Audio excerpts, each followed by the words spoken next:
अच्छे भ्राता किसी गरल भयंकर विष का प्रभाव स्वयं के ऊपर ले रहे हैं।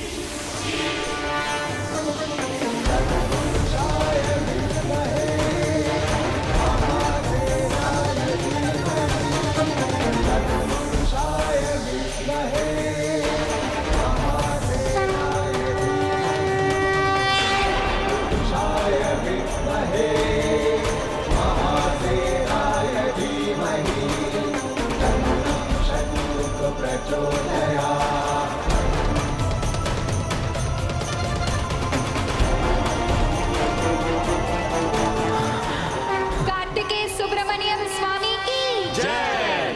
कार्तिकेय सुब्रमण्यम स्वामी की जय। असंभव। अब तो विश्वास कीजिए प्रभु की महिमा में। अब तो अपने विश्वास को जगाकर अपनी रक्षा कीजिए। जो विष इसी के नियंत्रण में नहीं, उस विष के प्रभाव से भी मुक्त कर दिया प्रभु ने जयंत को। रक्षा कर ली अपनी भक्त की उन्होंने, मान रखा भक्त की भक्ति का। पहचानिए उनकी भक्ति की शक्ति को। बस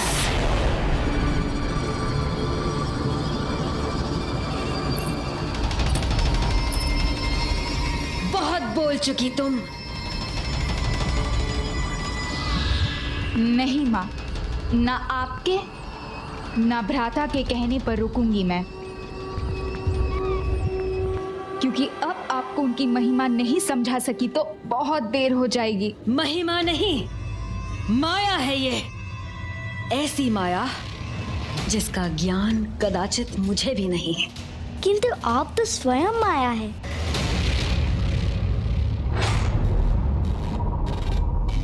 हाँ हूँ मैं माया, माया स्वामिनी हूँ। किंतु तुम्हारे उस कार्तिकेय ने अपनी माया से भाकन और मेरी पुत्री को अपने वश में करने का बहुत बड़ा अपराध किया है, जिसका परिणाम तो उसे भुगतना ही होगा। अब किसे क्या भुगतना है वो तो प्रभु ही जाने। किंतु ये बात तो अवश्य प्रमाणित हो गई कि आपका स्वयं को माया स्वामिनी कहना कदाचित अनुचित है। जब तक मन में प्रभु के प्रति भक्ति ना हो, उनकी शक्ति को समझना समझ से भी परे है। अभी नहीं समझी हूँ तो क्या हुआ? उसकी इस विचित्र माया को समझने में अधिक समय नहीं लगेगा मुझे। मैं आपकी दुविधा दूर कर देता हूँ, स्वयं बता देता हूँ। आपको इस माया का छोर ज्ञात नहीं, क्योंकि ये माया नहीं, प्रभु का प्रभुत्व है। माया तो वो है जिससे हम घिरे हुए हैं। उनकी दिव्यता तो उस माया के परे का परम सत्य है। उनकी दिव्यता परम सत्य है, और जो स्वयं परम सत्य है उनकी चिंता करने की कोई आवश्यकता नहीं। जिन्होंने हलाहल का पान किया उन प्रभु महादेव के स्वरूप है वो। माता शक्ति के पुत्र हैं। विघ्नहर्ता गणेश के ज्येष्ठ हैं प्रभु कार्तिकेय, और उससे भी बढ़कर परम ब्रह्म है वो। तो कोई भी विष वाला उन्हें कैसे विषाक्त कर सकता है?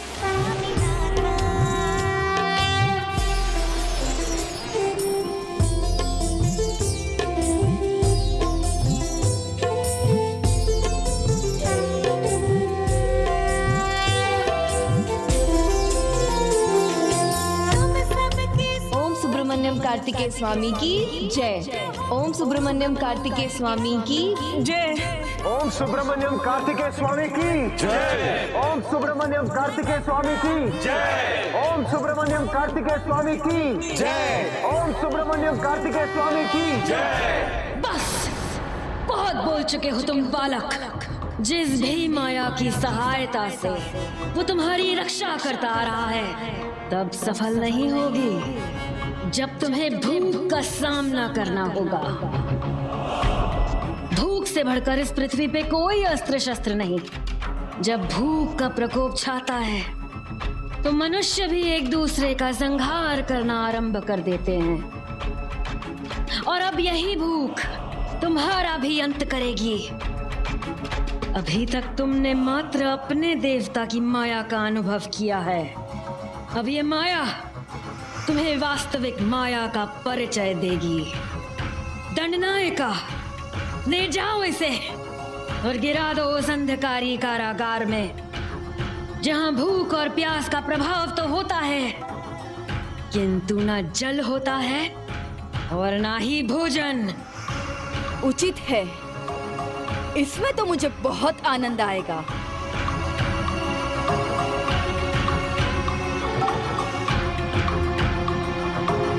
माँ, ये आप क्या कर रही है?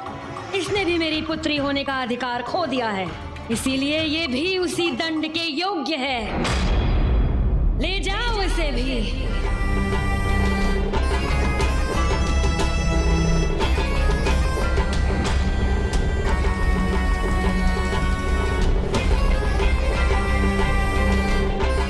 दया कर रहा हूं मैं तुम पर, तुम्हें एक अंतिम अवसर देकर। अभी भी मान जाओ कि वो कार्तिकेय नहीं है तुम्हारा भगवान, तुम्हारा भगवान है सुरापद्मन। मेरी माता सर्वोच्च है, पूजा करो हमारी, तो भूख से रक्षा होगी तुम्हारी। भूल जाओ उसे। उनका नाम भूल गया तो कहाँ कुछ भोजन जल भाएगा। और उनके नाम का जाप किया तो मन स्वयं ही तृप्त हो जाएगा। ले जाओ इन्हें, ये किसी दया के पात्र नहीं।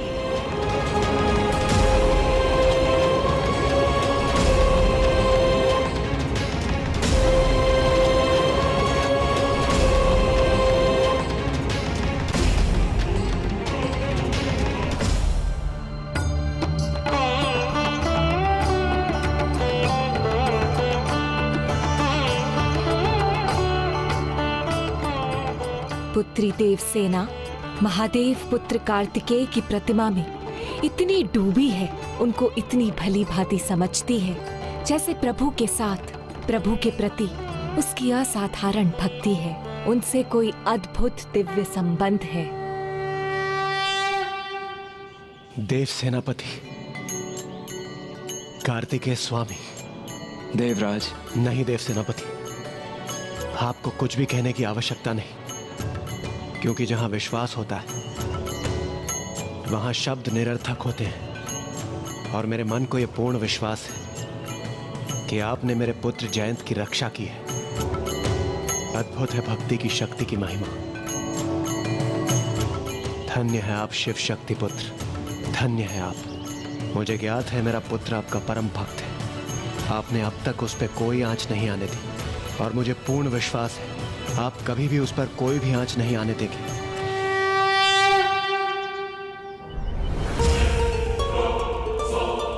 बंद करो इनको, डाल दो इन्हें कारागार में।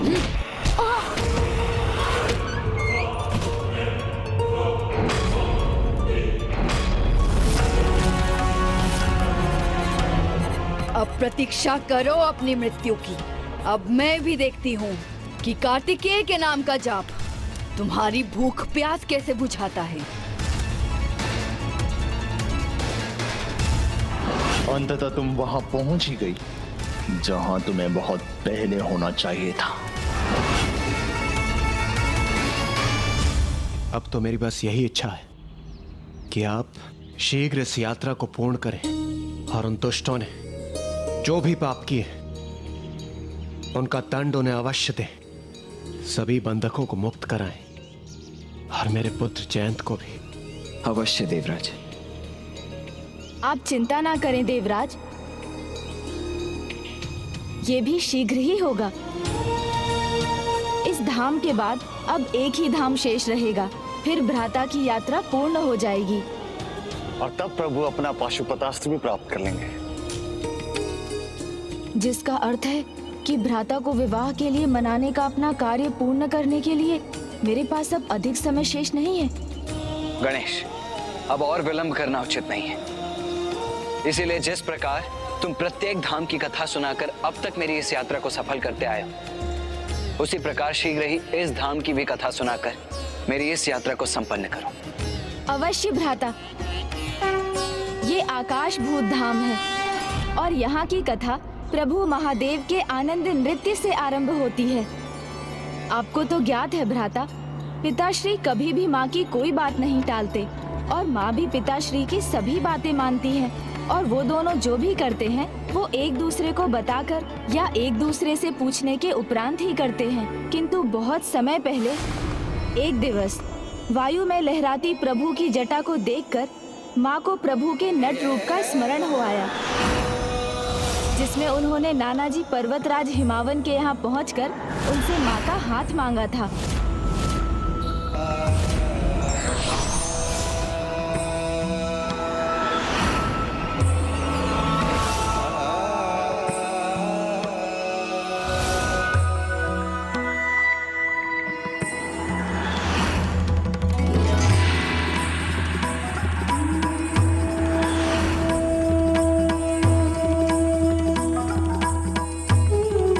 देवी पार्वती, आपके मन में जो इच्छा जागृत हुई है उससे हमारे हृदय में भी वही इच्छा प्रकट हुई है जिसकी कल्पना मात्र से ही हम इतने आनंदित हैं। उस कल्पना के सत्य होने से कितने अपार आनंद का आभास करेंगे हम। तो आप सभी भी मेरे समान प्रभु के आनंद नृत्यम को देखने के लिए व्याकुल हैं। तो आप सभी कैलाश पधारे। माँ को ज्ञात था प्रभु उनके अनुरोध को कभी नहीं टालेंगे, इसलिए बिना प्रभु से विमर्श किए उन्होंने अन्य त्रिदेव त्रिदेवियों को कैलाश आमंत्रित कर लिया। किंतु इस सबसे अनभिज्ञ प्रभु तो गहन ध्यान में थे और उन्होंने कुछ ऐसा देखा जिससे उनका हृदय विचलित हो उठा। ओम चामुंडाय नमः, ओम चामुंडाय नमः। कामनाओं का प्रतीक असुर अपस्मार था वो, जो अज्ञानता के वश में आकर उनकी शक्तियों को प्राप्त करने के लिए माँ की अवैधिक पूजा कर रहा था। इसे रोकना तो अनिवार्य है, क्योंकि यदि इसकी पूजा सफल हो गई तो इस कामना रूपी विकार का विस्तार सर्व संसार में हो जाएगा। किंतु ये देवी पार्वती का भक्त है, इसलिए उनसे आज्ञा लिए बिना मैं ऐसा नहीं कर सकता। प्रणाम महादेव। प्रणाम प्रभु। कल्याण हो प्रभु। इस आशा में कि आपको आनंद नृत्यम में देखने की हमारी प्रबल इच्छा को आप पूर्ण करेंगे, मैंने इन सभी को यहाँ आमंत्रित कर लिया। इतने समय के उपरांत पार्वती ने मुझसे कोई अनुरोध किया है, इसलिए मैं उसे निराश नहीं कर सकता। मुझे अपस्मार का विचार अभी त्यागना होगा। प्रिय, आपके अनुरोध को स्वीकार करना ये तो मेरा परम सौभाग्य है।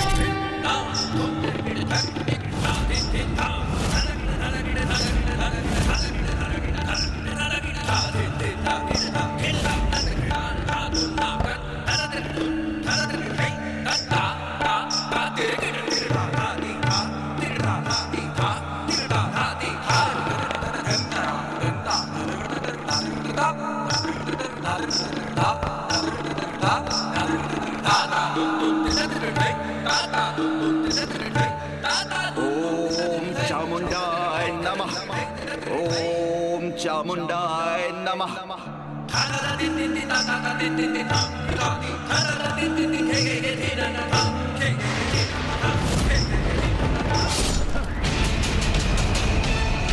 माता, आपको मेरी पूजा से प्रभावित होकर आना ही होगा, मुझे दर्शन देना ही होगा। ओम चामुंडाय नमः।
पार्वती अपने स्थान पर नहीं है? प्रभु को आनंद नृत्यम के लिए मैंने ही कहा था, और अब उन्हें ही बताए बिना मैं यहाँ से प्रस्थान कर रही हूँ। ये तो उचित नहीं है।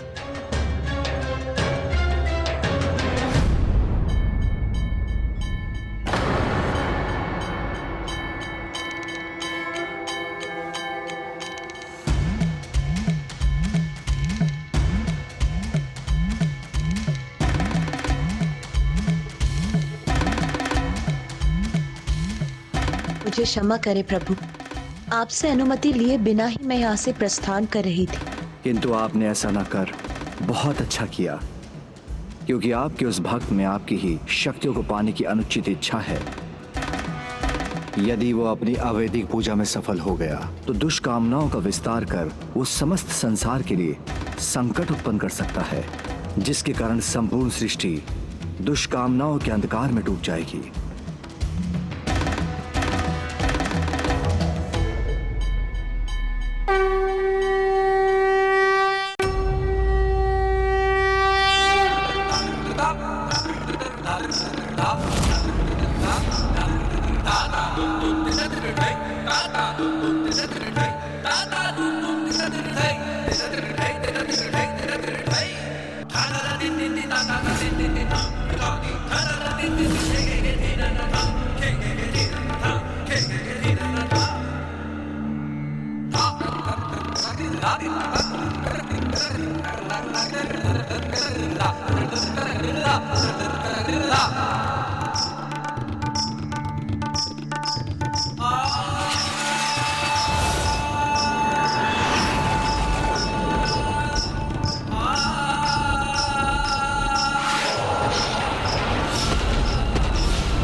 ये क्या? मेरी पूजा की अग्नि कैसे बुझ गई?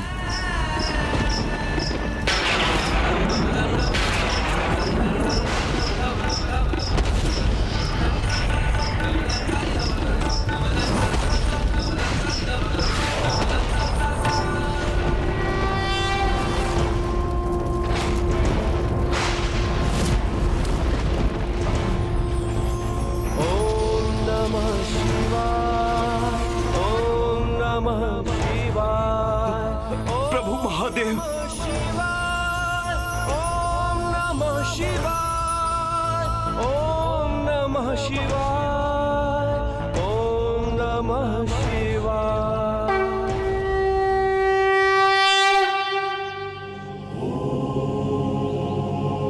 पिताश्री की नटराज मुद्रा में उनके पांव तले असुर हमें कुछ और संकेत भी देते हैं। पिताश्री के दाईं हाथ में डमरू सृष्टि के सृजन का प्रतीक है। दूसरे उठे हुए हाथ में जो अग्नि है वो संहार या विनाश का प्रतीक है। उनका दूसरा दायां हाथ जो आशीर्वाद मुद्रा में है वो बुराइयों से संसार की रक्षा का प्रतीक है। उनका एक पांव उठा हुआ है और दूसरा हाथ पांव की ओर संकेत कर रहा है, जिसका अर्थ है कि मोक्ष का मार्ग उनके चरणों से ही प्राप्त होता है।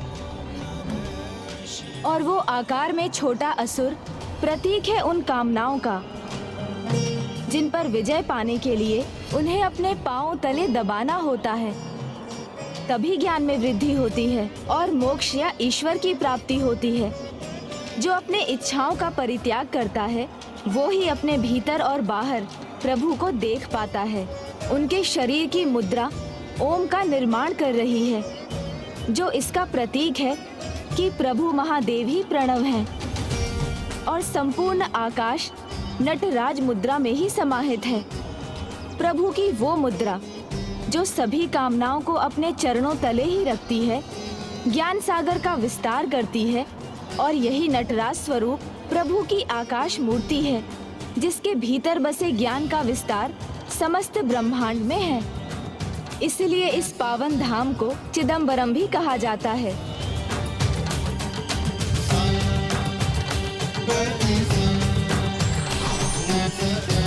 चिद अर्थात ज्ञान और अंबर अर्थात आकाश, जिसका संपूर्ण अर्थ है ज्ञान का आकाश।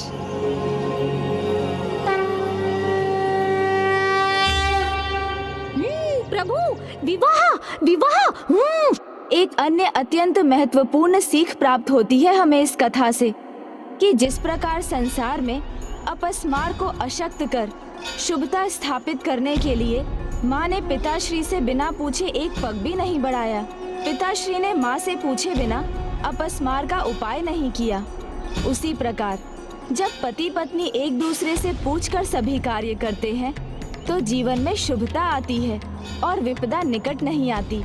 और उचित जीवन साथी तो विवाह से ही प्राप्त हो सकता है। विवाह का एक वचन भी इसी पर आधारित है, स्वसध्य कार्ये व्यवहार कर्मण्ये व्यये मामापि मंत्र ये था, जिसका अर्थ है कि निर्णय छोटा या बड़ा कैसा भी हो पति पत्नी को मिलकर ही लेना चाहिए, जिससे यदि उसमें से कोई एक भूल कर रहा हो तो दूसरा उसके परिणाम पर उचित विचार कर उसे सुधार सके। अद्भुत है अनुज गणेश, तुम्हारी प्रत्येक कथा का अंत केवल एक ही शब्द से होता है, विवाह। जब विवाह का नाम भर लेने से भ्राता कुपित हो उठते हैं तो मैं उन्हें विवाह के लिए भला कैसे मनाऊंगा?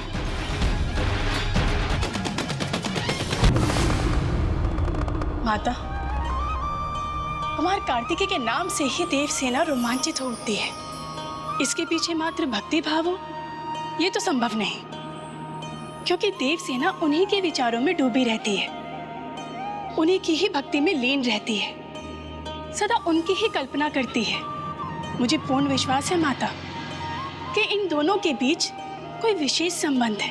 देवी सची, इसमें ना ही चिंता करने की कोई बात है और ना ही आश्चर्य की, क्योंकि जब दोनों का विवाह संबंध स्थापित होने वाला है तो पुत्री देवसेना का कुमार कार्तिकेय के विचारों में ही रमा रहना तो स्वाभाविक है। विवाह? हाँ देवी सची, आपकी पुत्री देवसेना का विवाह मेरे पुत्र कार्तिकेय के साथ ही होगा, मेरे पुत्र कार्तिकेय के साथ ही होगा। वो मेरी ही पुत्र वधू बनेगी।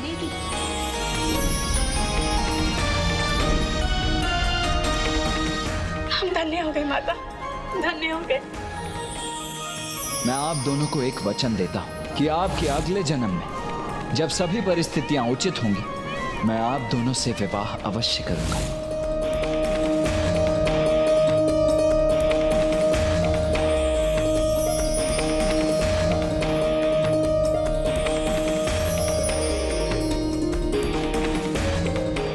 मैं तो सब कुछ जैसे भूल चुकी हूँ।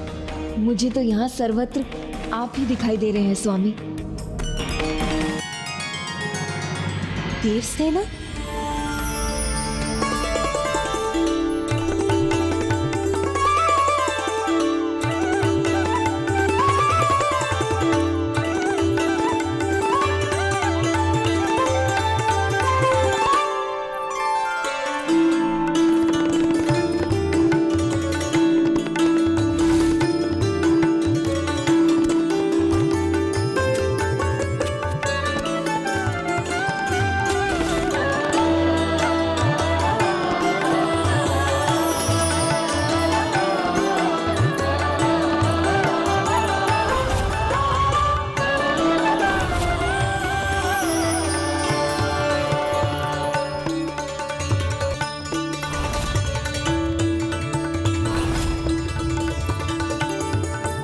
आप यहाँ नहीं, किंतु आपके पद चिन्ह तो हैं।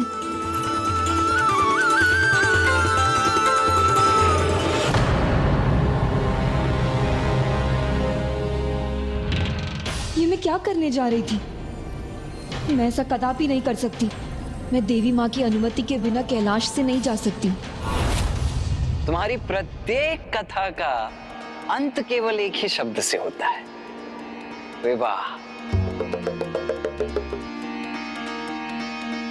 जब विवाह का नाम भर लेने से भ्राता कुपित हो उठते हैं तो मैं उन्हें विवाह के लिए भला कैसे मनाऊंगा?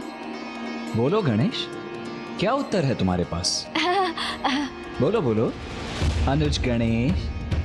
भ्राता, कथा से विवाह की सीख प्राप्त हो रही थी तो मैंने किंतु छोड़िए ना इस बात को। मैं आपको आगे की कथा सुनाता हूँ कि आगे चलकर चिदंबरम कैसे पंचभूत स्थल बना। भ्राता, ये कथा भी प्रभु के आनंद नृत्यम से संबंधित है। आनंद नृत्यम के अद्भुत अनुभव के बाद जब प्रभु श्री हरि नारायण माता लक्ष्मी के साथ वैकुंठ लौटे तो वो निरंतर आनंद नृत्यम का ही वर्णन करते रहे, जिसका सीधा प्रभाव शेषनाग जी पर हुआ। पर अंत में जो महादेव ने अंतिम मुद्रा धारण की थी वो तो जैसे मेरे हृदय में ही अंकित हो गई। ये आप मुझे सहस्त्र बार बता चुके हैं प्रभु। नहीं माँ, 1 सहस्त्र नहीं, 1 सहस्त्र 8 बार। और प्रभु के आनंद नृत्यम का इतना सुंदर वर्णन सुनकर मुझे अपने दुर्भाग्य का अनुमान हो रहा है कि मैं उस अद्भुत घटना का साक्षी ना बन सका। प्रभु, आपकी भक्ति से अधिक मैंने कभी कोई इच्छा नहीं की, किंतु आज प्रथम बार प्रभु महादेव का ये आनंद नृत्यम देखने की प्रबल इच्छा हो रही है। प्रभु शेषनाग, यदि तुम वो दिव्य दृश्य देखना चाहते हो और महादेव के आनंदम नृत्य का साक्षी बनना चाहते हो तो उसके लिए तुम्हें दूसरा जन्म लेना होगा और उस जन्म में तुम्हें महादेव का शिष्य बन उनकी कठोर तपस्या करनी होगी। प्रभु, जगत पिता महादेव के आनंद नृत्यम को देखने के लिए मुझे किसी भी रूप में जन्म लेना पड़े तो मेरा परम सौभाग्य होगा। मुझे आशीष दीजिए प्रभु। एक ओर शेषनाग प्रभु नारायण के आशीष की प्रतीक्षा कर रहे थे तो दूसरी ओर पृथ्वी पर गोनिका नाम की एक भक्त पुत्र प्राप्ति के लिए भगवान की प्रार्थना कर रही थी। हे प्रभु, मुझ गोनिका की प्रार्थना सुनिए और मुझे एक संतान देने की कृपा कीजिए। ओम नमो भगवते वासुदेवाय। ओम नमो भगवते प्रभु, वासुदेवाय। महादेव के जिस आनंद नृत्य का गुणगान करते करते आप थकते न थे, बस उन्हें उसी मुद्रा में देखने का सुअवसर प्राप्त हो, ऐसा आशीष दीजिए प्रभु। शेषनाग, जिस आशय से तुम महादेव का भक्त बन दूसरा जन्म लेना चाहते हो उसका उचित समय आ गया है। तो मुझे ये भी आशीष दीजिए प्रभु कि शिव भक्त बनकर जन्म लेने के पीछे मेरा क्या उद्देश्य है ये मैं कभी ना भूलूं। उनके आनंद नृत्यम को देखने का सौभाग्य प्राप्त कर सकूं प्रभु। तथास्तु।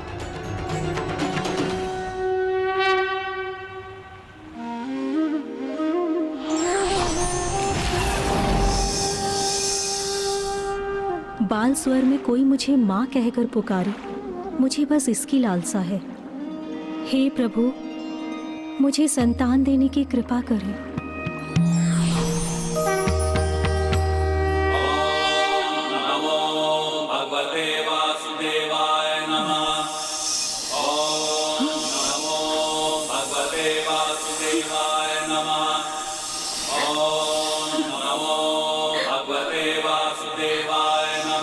धन्यवाद प्रभु नारायण, मुझे ज्ञात था आप मुझे आशीष अवश्य देंगे।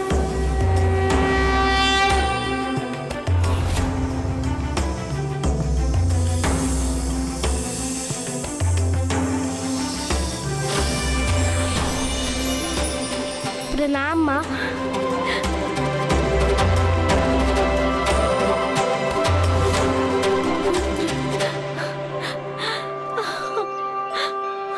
मैं इतने समय से ये संबोधन सुनने के लिए लालायित थी। धन्यवाद पुत्र, तुमने मेरी लालसा पूर्ण की। किंतु माता, आप मुझे पुत्र कहकर पुकारेंगी अथवा कोई नाम भी देंगी?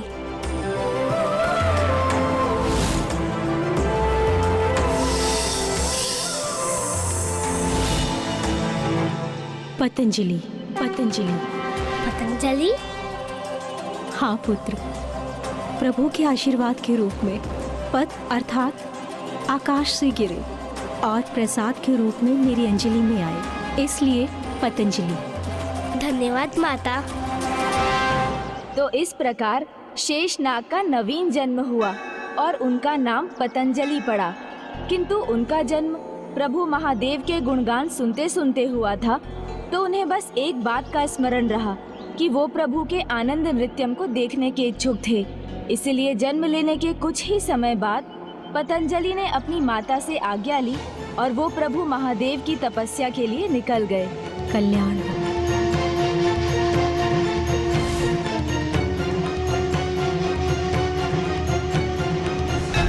मुझे ज्ञात है पुत्री, तुम जाना चाहती हो।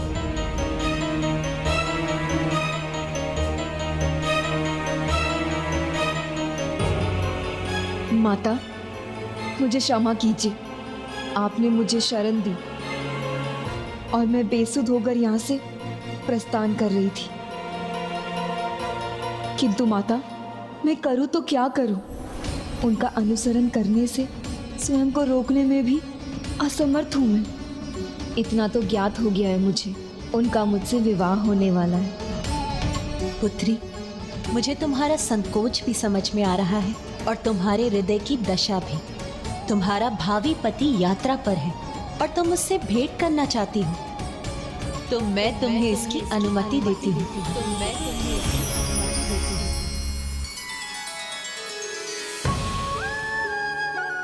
किंतु माता, अभी हमारा विवाह नहीं हुआ है, क्या ऐसा करना उचित होगा?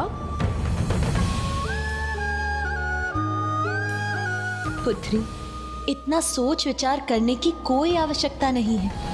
तुम अपनी सहज प्रवृत्ति और अपने हृदय की पुकार का पालन करो पुत्री।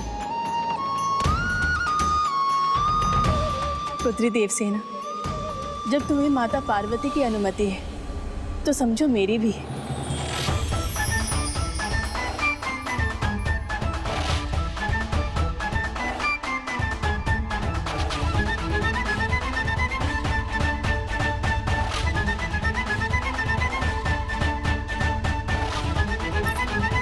उसके उपरांत तुम्हारा भावी पति यात्रा पर है और तुम उससे भेंट करना चाहती हो, तो मैं तुम्हें इसकी अनुमति देती हूँ।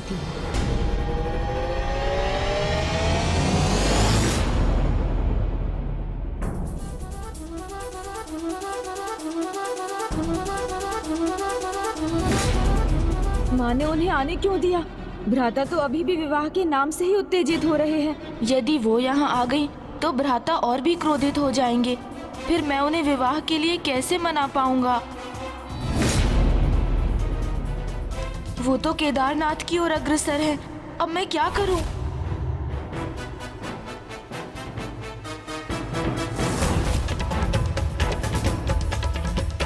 गणेश, अब कहाँ खो गए हो तुम? किस विचार में डूबे हो? भाभी माँ की यात्रा।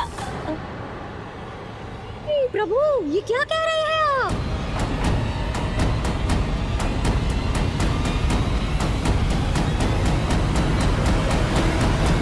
प्रभु, आप क्या कह रहे हैं? मेरा अर्थ है यात्रा, ऋषि पतंजलि की आगे की यात्रा, जिसके बारे में मैं आपको बताने जा रहा हूँ। भाभी माँ भी यहाँ नहीं है, फिर भी मैं उनके विषय में बोल उठा। वो यहाँ आ गई तो क्या करूँगा? मुझे अपना ध्यान नहीं बटने देना चाहिए। भ्राता को महर्षि पतंजलि और चिदंबरम की कथा सुनाने में ध्यान लगाना चाहिए, अन्यथा भ्राता समझ गए कि मेरे मन में क्या है तो वो पुनः क्रोधित हो जाएंगे। ऋषि पतंजलि की कथा से ही चिदंबरम धाम का रहस्य जुड़ा है, प्रभु महादेव के आकाश लिंगम का रहस्य, कि वो सहजता से किसी को दिखाई क्यों नहीं देते। और मात्र ऋषि पतंजलि ही नहीं, इसके पीछे एक और महर्षि थे, जिन्होंने बाल्यावस्था में महर्षि पतंजलि को उचित स्थान तक पहुंचने में सहायता की थी। ओम नटराजाय नमः। प्रभु नाम का शब्द मुझे उस दिशा की ओर आकर्षित कर रहा है। मुझे उसी ओर जाना चाहिए। सेतु बंधे च रामेशं भुष्मेशं च शिवालये। नटराजाय नमः। ओम ऋषिवर का नाम था व्याघ्रपद।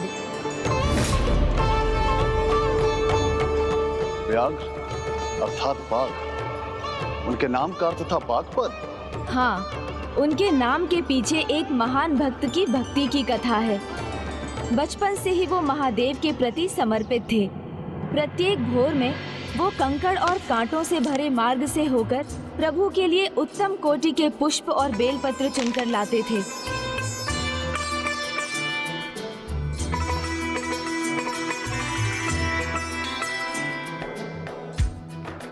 वो महान प्रभु भक्त अपनी भक्ति में किसी कष्ट को नहीं देखते थे।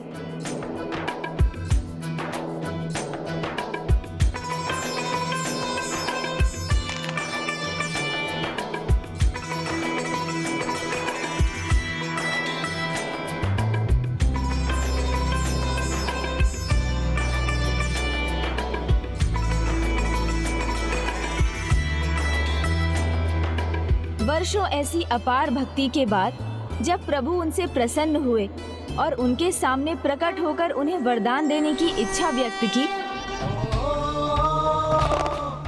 प्रभु, प्रभु, प्रणाम प्रभु। वत्स, मैं तुम्हारी तब से प्रसन्न हुआ। कहो, क्या वरदान चाहते हो? प्रभु, मैं सदा आपकी भक्ति में डूबा रहूं, सदैव आपके लिए सुगंधित पुष्प और बेल पत्र चुनकर ला सकूं। बस यही तो एक इच्छा है मेरी। किंतु कांटों भरे मार्ग पर मुझे मनुष्य के चरण सीमित कर देते हैं। इसलिए मुझ पे दया कर मुझे बाघ के समान पाँव और दृष्टि दीजिए, जिससे भोर में कोई भ्रमर उन पुष्पों का स्पर्श कर सके, उससे पहले ही मैं उन्हें तोड़ कर ला सकूं।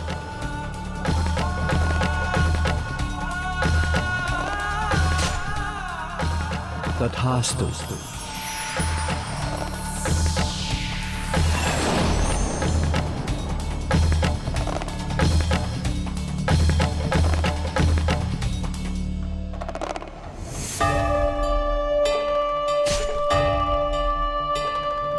अपने इस भक्त पर इस कृपा के लिए कोटि कोटि धन्यवाद प्रभु, कोटि कोटि धन्यवाद।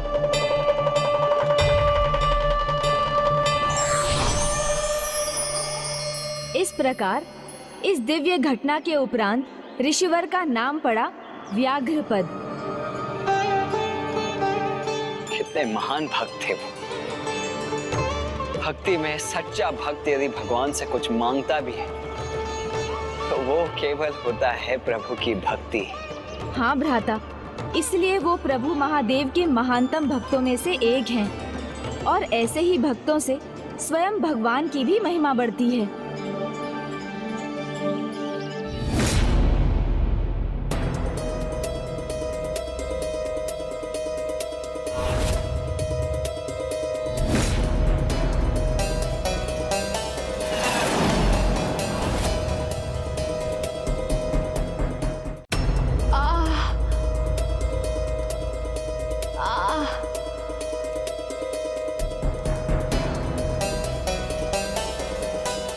प्रभु, भूख के कारण तो जैसे मेरे प्राण ही निकले जा रहे हैं, तो फिर उस बालक की क्या अवस्था होगी?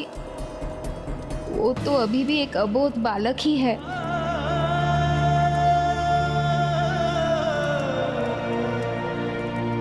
भूख तो मुझे सता रही है, किंतु जितना भोजन का विचार करूंगा भूख उतनी ही सताएगी। यहाँ तो चारों ओर व्यंजन ही व्यंजन है। मैं तो लड्डू ही खाऊंगी। हाँ?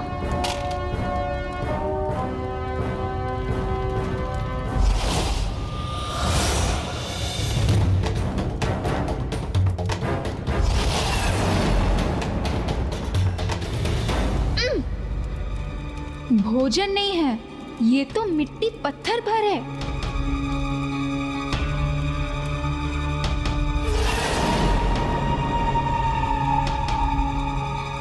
भूख जब इतनी बढ़ जाती है तो वो भोजन का भ्रम उत्पन्न करती है। वही मेरे साथ हो रहा है, किंतु मैं क्या करूं? अब तो ये भूख असहनीय हो गई है, हावी हो रही है मुझ पर। इससे कैसे संघर्ष करूं? मेरे लिए तो प्रभु की भक्ति, मेरा भजन और भोजन दोनों है। मेरे लिए लड्डू, खीर, चूरमा सब कुछ उनके नाम में ही है। प्रभु,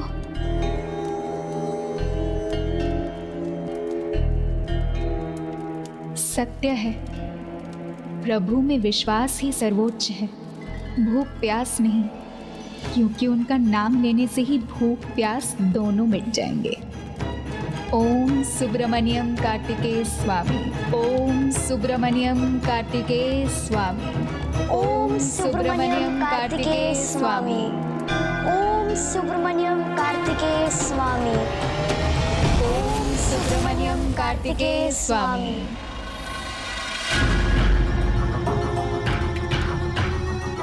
भूख क्या क्या नहीं कराती, अभी तो आरंभ है। इनकी भूख की तड़प से तड़पेंगे देवता भी।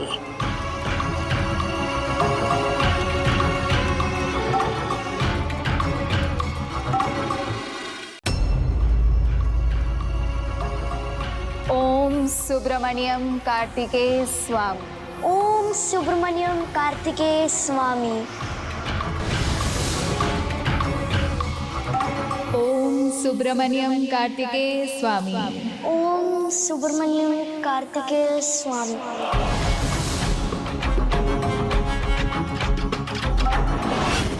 ओम कार्तिकेय सुब्रमण्यम स्वामी, ओम कार्तिकेय सुब्रमण्यम स्वामी नमः।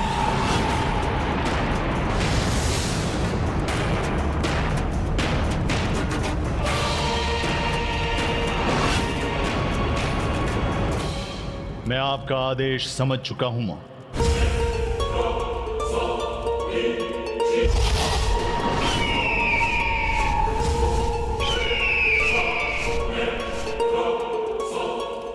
जाओ, सुनिश्चित करो कि आज महेंद्रपुरी की रसोई घर में 56 भोग बनने चाहिए।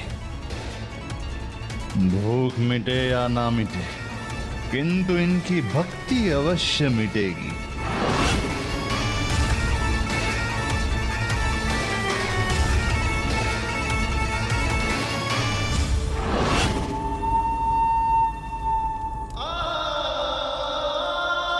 ओम सुब्रमण्यम कार्तिकेय स्वामी,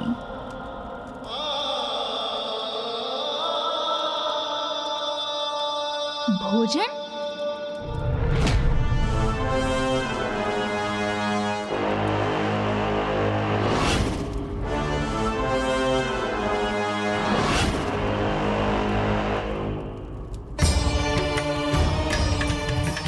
मैं भी देखता हूं कि भूखे पेट कैसे भक्ति करते हो तुम दोनों।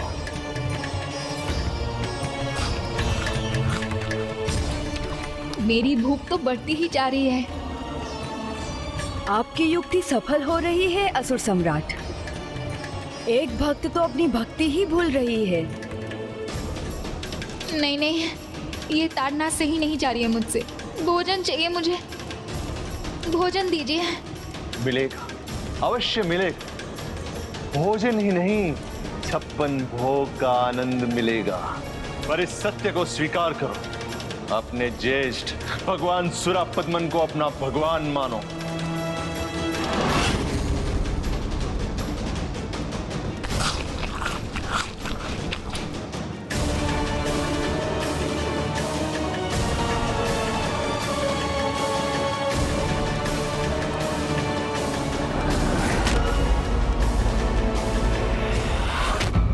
प्रभु के दर्शन की भूख ही एक सच्चे भक्त की भक्ति को और दृढ़ बना देती है।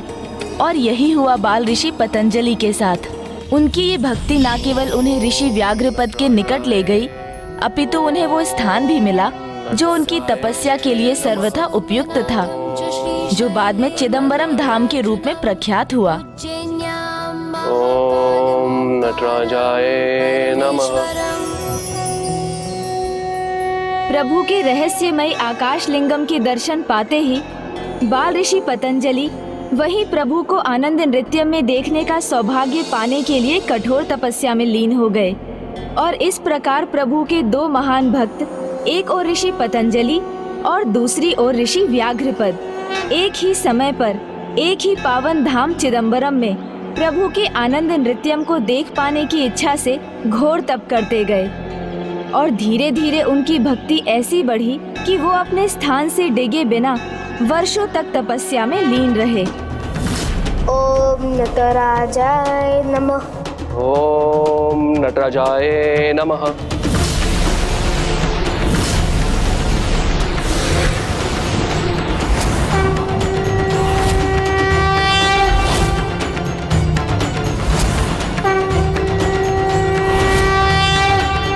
ओम नटराजाय नमः।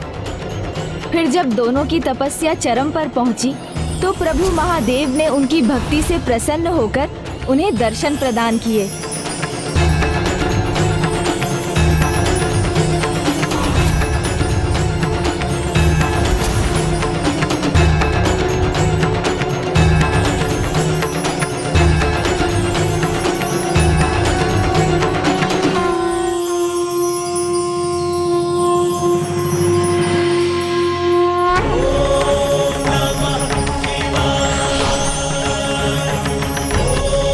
प्रभु प्रभु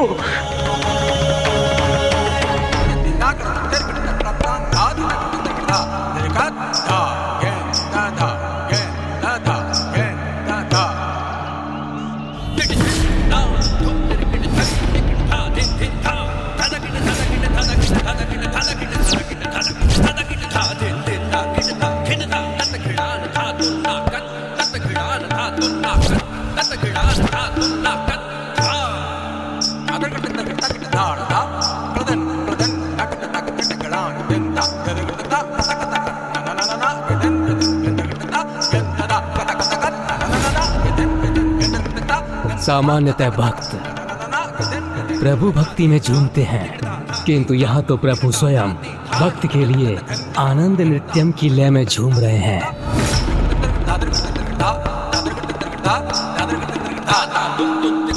अद्भुत है महादेव, अपने भक्तों के लिए कुछ भी कर सकते हैं।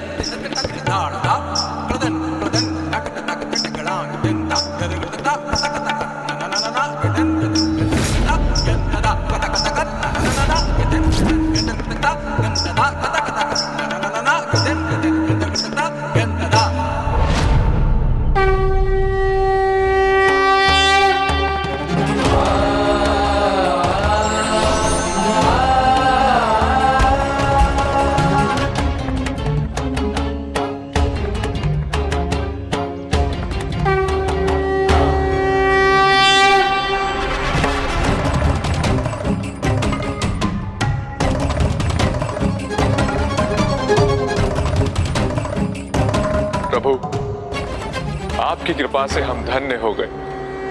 आपके आनंद नित्यम के दर्शन कर हमारा तन मन, हमारी आत्मा सभी तृप्त हो गए प्रभु।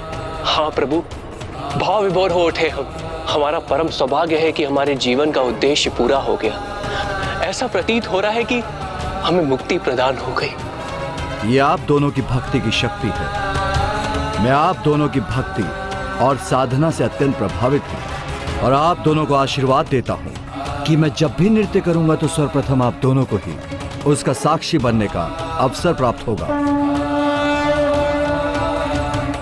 आज के बाद मेरे प्रत्येक नाट्य नृत्य का आरंभ आप दोनों से ही होगा और मैं आप दोनों को अनुमति देता हूँ कि आज के बाद आप दोनों कैलाश में ही रहेंगे।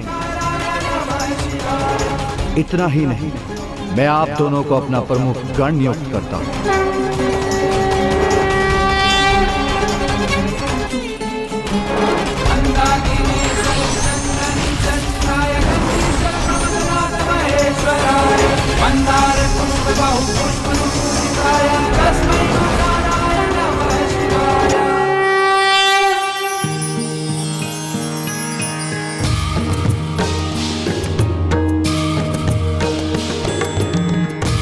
आप दोनों के ही कारण संपूर्ण सृष्टि को प्रभु के आनंद नृत्यम के दर्शन प्राप्त हुए हैं। इसीलिए आज से आप दोनों ऋषि ही नहीं महर्षि कहलाएंगे। और आप जैसे महान व्यक्तित्व अपनी सच्ची भक्ति और निष्ठा से चिदंबरम आएंगे तो उन्हें चिदंबरम मंदिर में प्रभु के दिव्य दर्शन प्राप्त होंगे। और इस घटना को चिदंबरम रहस्यम भी कहा जाएगा। अर्थात यहाँ आने वाले प्रत्येक तीर्थयात्री को प्रभु के दर्शन प्राप्त नहीं होंगे। हाँ, चिदंबरम रहस्यम के अनुसार चिदंबरम आकाश लिंगम उन्हें ही दर्शन देंगे जिनके मन, हृदय और आत्मा पूर्ण रूप से पवित्र होंगे, जिनके चित्त अर्थात जिनकी आत्मा अंबर में समाहित होगी, जो दिव्य ज्ञान और भक्ति के आकाश हैं। बस जो बेलपत्र माला आकाश लिंगम को समर्पित होगी वही सभी यात्रियों को दिखाई देगी।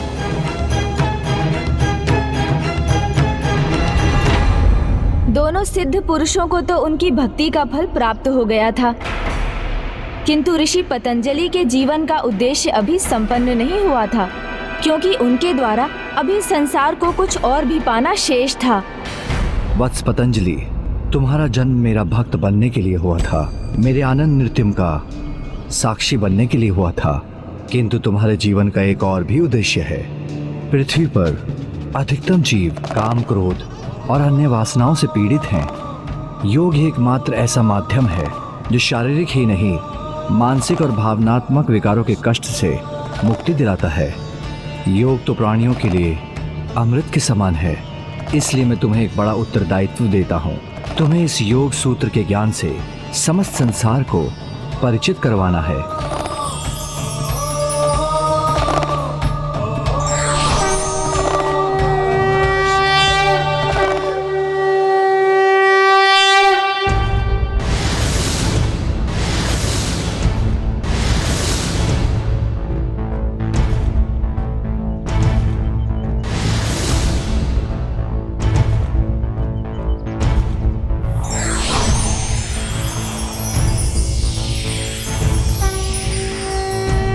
अब इस ज्ञान का विस्तार समस्त संसार में तुम्हें ही करना है।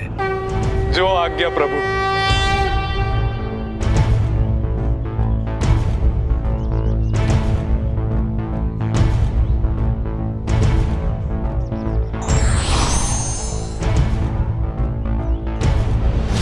इस प्रकार यहाँ चिदंबरम धाम में प्रभु महादेव ने महर्षि पतंजलि को ज्ञान देकर इस स्थान को ज्ञान का प्रतीक बना दिया। और ज्ञान तो आकाश के समान अनंत अपार है, इसलिए आकाश लिंगम रूप में प्रभु महादेव ने यहाँ वास करना आरंभ किया। किंतु महर्षि पतंजलि ने इन योग मुद्राओं का विस्तार कैसे किया?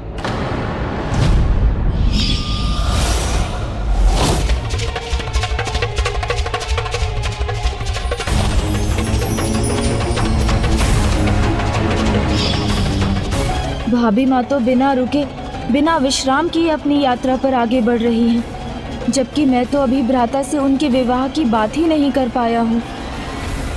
हाँ गणेश, हमें बताओ, योग सूत्रों के ज्ञान के विस्तार के लिए महर्षि पतंजलि ने फिर क्या किया? इसकी तो एक भिन्न कथा है। महर्षि पतंजलि ने योग सूत्रों के ज्ञान के विस्तार के लिए सहस्त्र योग्य शिष्यों का चुनाव किया। योग का ज्ञान महर्षि पतंजलि के सहस्त्र शीशों में समाहित था, जिसे आंशिक रूप से भी भूले बिना वो उसका विस्तार करना चाहते थे। इसलिए अपने उसी सहस्त्र शीश वाले रूप में उन्होंने प्रभु के इस आदेश के पालन का निर्णय लिया, किंतु शिष्यों को अपने विष से सुरक्षित रखने के लिए उन्होंने अपने और उनके बीच एक आवरण कर दिया और सभी शिष्यों को ये आदेश दिया कि वो उस आवरण के उस पार ही रहेंगे, वहां से इस पार झांक कर भी नहीं देखेंगे। उनका एक बुद्धिमान शिष्य जो सदा प्रत्येक पाठ में आगे रहता था, उसके मन में एक जिज्ञासा प्रबल होने लगी कि उस आवरण के पीछे जो गुरु उसको ज्ञान दे रहे हैं वो कौन है। और जो शिष्य सबसे पीछे था उसे लघु शंका का अनुभव हुआ, उसे निवृत्त होने जाना था।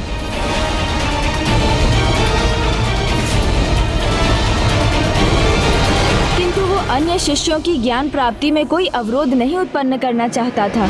तो वो अनुमति लिए बिना ही वहाँ से चला गया। जहाँ एक और पीछे बैठा शिष्य वहाँ से निकल पड़ा, वहीं आगे वाले शिष्य से भी अपनी जिज्ञासा को रोक पाना अत्यंत कठिन हो गया और उसने आवरण के पार झांकने का प्रयास किया।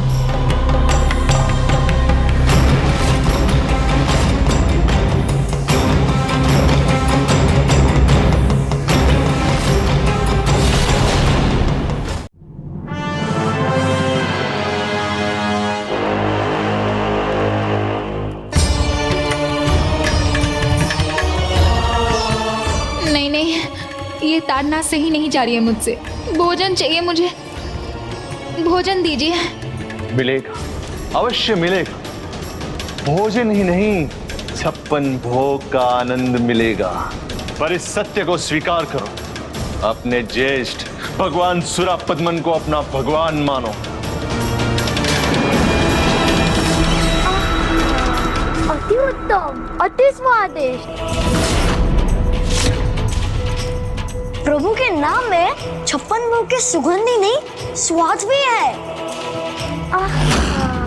अति उत्तम, अति स्वादिष्ट। ओम सुब्रमण्यम कार्तिकेय स्वामी, ओम सुब्रमण्यम कार्तिकेय स्वामी, ओम सुब्रमण्यम कार्तिकेय स्वामी।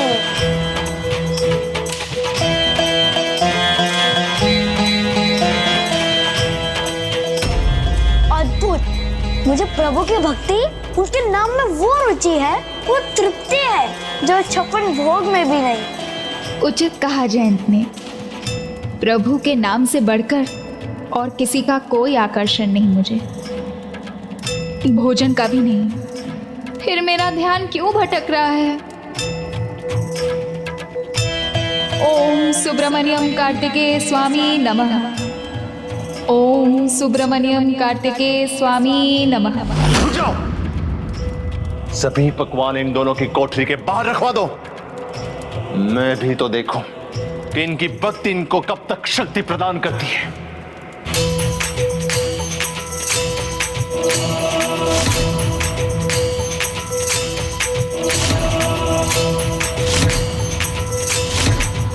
ओम सुब्रमण्यम कार्तिकेय स्वामी।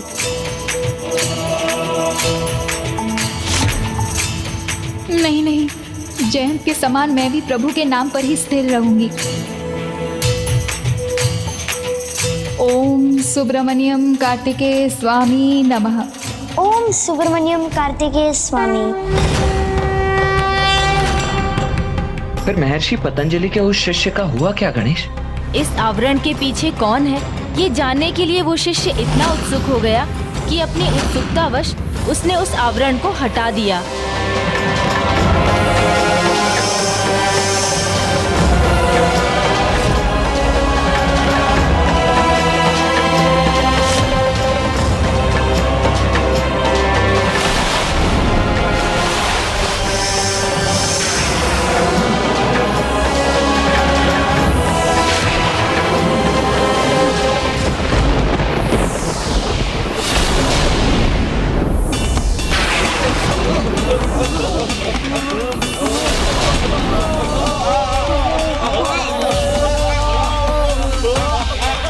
ऋषि पतंजलि के विष के प्रभाव के कारण उनके सभी शिष्यों का प्राणांत हो गया। केवल एक शिष्य जीवित रह पाया, जो लघु शंका के लिए गया था। अनर्थ, घोर अनर्थ। मेरे ही विष से मेरे सभी शिष्यों का अहित हो गया।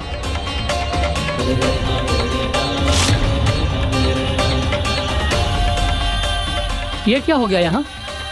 कहीं इसके पीछे मेरी भूल तो नहीं?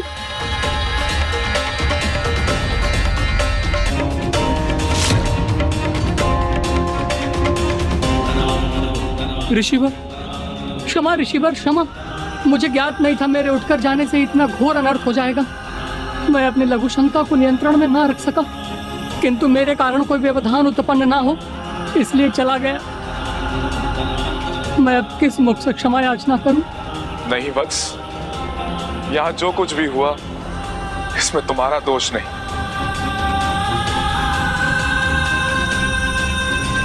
किंतु भूल तो तुमसे अवश्य हुई कि ज्ञान प्राप्ति के लिए तुम आए तो, परंतु तैयारी के साथ नहीं। मैं गुरु हूं, ज्ञान देना मेरा दायित्व है, जो मैं पूर्ण करूंगा। तुम्हें ज्ञान दूंगा।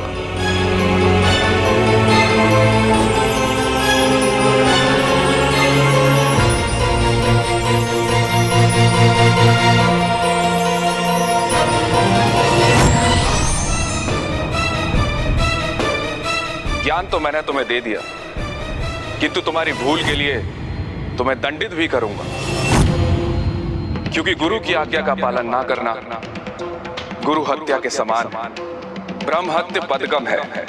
इसलिए मैं तुम्हें श्राप देता हूं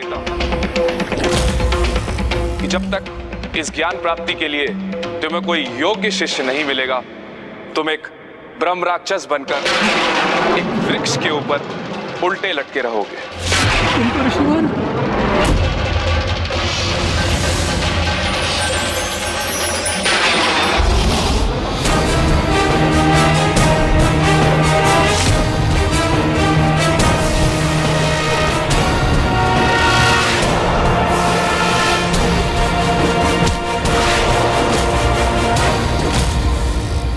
ये कथा हमें सिखाती है कि अधिक जिज्ञासा कभी कभी स्वयं के लिए ही नहीं, अन्य सभी के लिए भी हानिकारक सिद्ध होती है।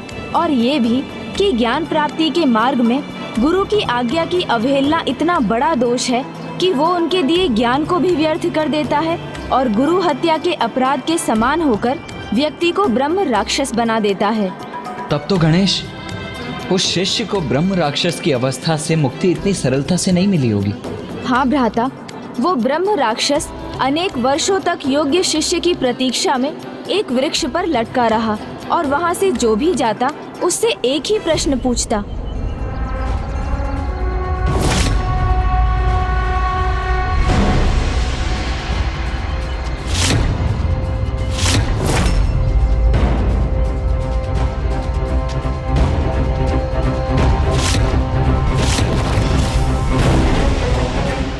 पचेर निष्ठायाम किम रूपम, अर्थात पच धातु के आगे क्त जोड़ने से क्या बनता है, इसका उत्तर दो, अन्यथा मेरा भोजन बनो।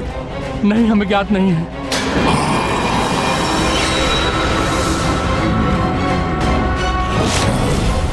इस प्रकार सदियां बीती, वर्षों की तो कोई गिनती ही नहीं थी, किंतु ब्रह्म राक्षस उसी प्रकार वहां लटका रहा। पच धातु के आगे क्त जोड़ने से क्या बनता है, इसका उत्तर दो, अन्यथा मेरा भोजन बनो। नहीं, हमें ज्ञात नहीं है। कोई उसके प्रश्न का उत्तर ना दे सका।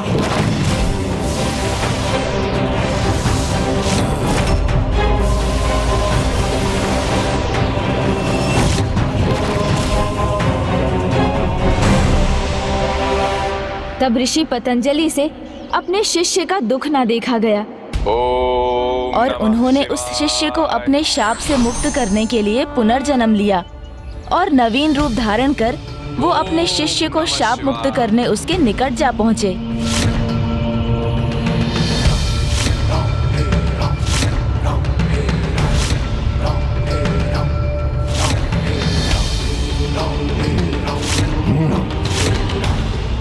शिष्य रूप में आए गुरु से भी उस ब्रह्म राक्षस ने वही प्रश्न किया। पचेर निष्ठायाम किम रूपम, अर्थात पच धातु के आगे क्त जोड़ने से क्या बनता है, इसका उत्तर दो, अन्यथा मेरा भोजन बनो।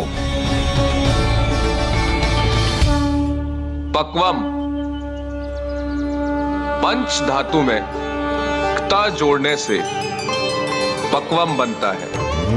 अंततः ब्रह्म राक्षस को वो शिष्य प्राप्त हो ही गया जिसकी उसे प्रतीक्षा थी और ऋषि पतंजलि अपने शिष्य रूप में उसी पेड़ के नीचे बैठकर उससे मिलने वाले ज्ञान को पीपल पत्रों पर लिखने लगे और संचित करने लगे।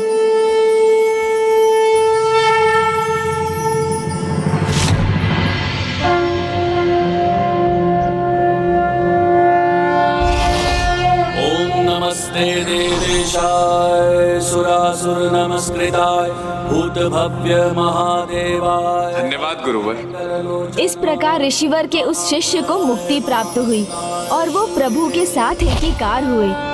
महादक्षिणे कालाय ये ज्ञानी शिष्य अन्य कोई नहीं, स्वयं चंद्र शर्म थे, जो आगे चलकर आदि शंकराचार्य के गुरु गोविंदाचार्य के नाम से विख्यात हुए। और शंकराचार्य वही थे जिन्होंने संसार में योग सूत्रों का विस्तार किया और चिदंबरम धाम में प्रभु महादेव के स्फटिक शिवलिंग को स्थापित किया, जो चित्त को उजागर करे। उस योग शास्त्र का जन्म भी चिदंबरम धाम में ही हुआ। गणेश, इस परम पावन धाम की सभी दिव्य कथाएं सुनकर अब मैं प्रभु दर्शन के लिए और भी लालायित होता जा रहा हूँ और अविलंब मंदिर में प्रवेश करना चाहता हूँ। इसीलिए अब चलो, आओ।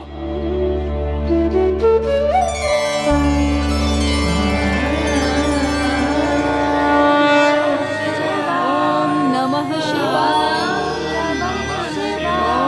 नमः शिवाय, नमः शिवाय, नमः शिवाय, नमः शिवाय। जय शिव शंकर जय गंगाधर, जय शिव शंकर। केदारनाथ धाम की इस पावन भूमि में आकर मेरा मन आनंदित हो उठा है।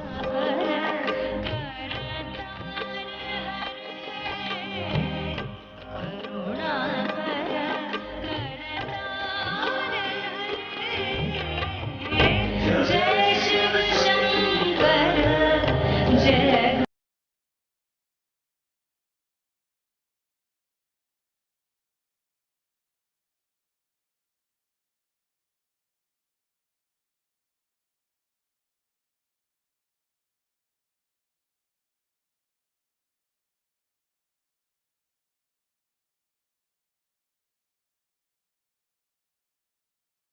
जैसे ही कपूर प्रज्वलित होगा हमारे महत्व को मिटा देगा। किंतु इस कपूर में ऐसी क्या विशेषता है?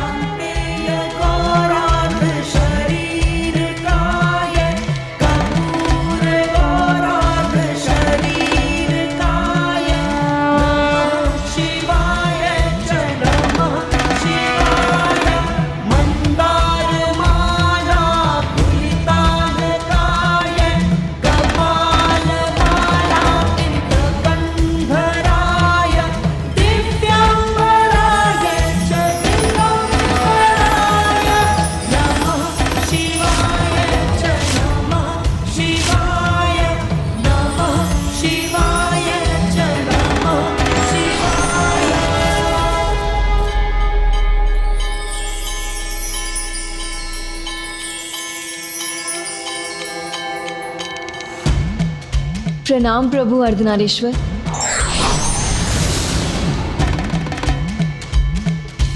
प्रणाम पिताश्री, प्रणाम माता। ये मेरा परम सौभाग्य है, मुझे आपके अर्धनारीश्वर रूप के दर्शन प्राप्त हो गए। पुत्री, तुम्हारी भक्ति और आरती से हम इतने प्रभावित हुए कि हम स्वयं को तुम्हें दर्शन देने से रोक ही नहीं सके। किंतु माँ, कपूर आरती के पहले मुझे नारियल और कदली फल के बीच संवाद सुनाई दे रहे थे। वो पूछ रहे थे, इस कपूर में ऐसा विशेष है तो क्या है? इनमें कौन अधिक श्रेष्ठ है? ये तो मैं भी नहीं समझ सकी। ये कदली फल और श्रीफल स्वयं के त्याग के बाद ही मेरा प्रसाद बन पाते हैं। पुष्प अपनी सुगंध बिखेर कर हमें प्रसन्न और आनंदित करते हैं, किंतु कपूर स्वयं को जलाकर प्रकाश फैलाता है।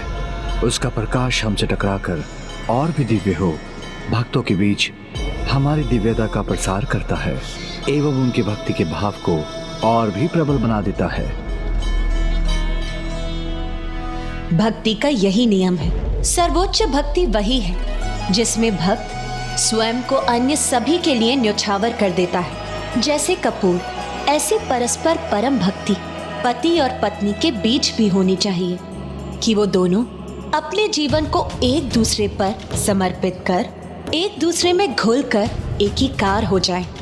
और यही हमारे अर्धनारीश्वर रूप का भी मर्म है। हमने भी स्वयं को कपूर के भांति एक दूसरे पर न्योछावर कर दिया है। कहो पुत्री, क्या तुम भी कार्तिकेय के साथ ऐसे पावन संबंध में बनने के लिए तैयार हो?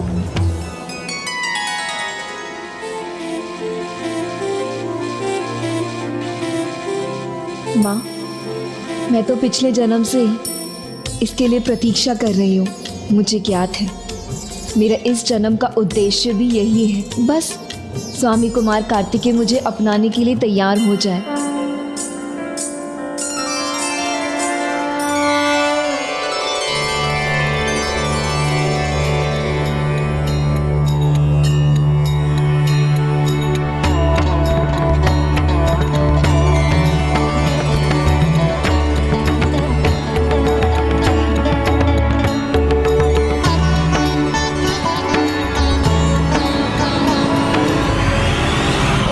सुब्रमण्यम कार्तिकेय स्वामी नमः। ओम सुब्रमण्यम कार्तिकेय स्वामी नमः। ओम कार्तिकेय सुब्रमण्यम स्वामी।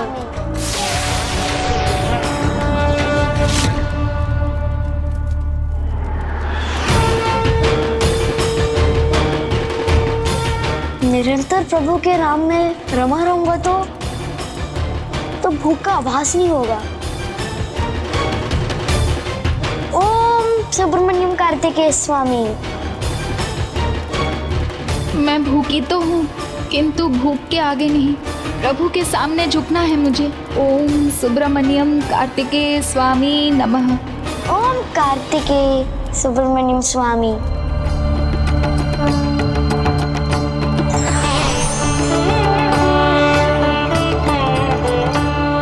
चिदम्बरम आकाश लिंगम उन्हें ही दर्शन देंगे जिनके मन, हृदय और आत्मा पूर्ण रूप से पवित्र होंगे।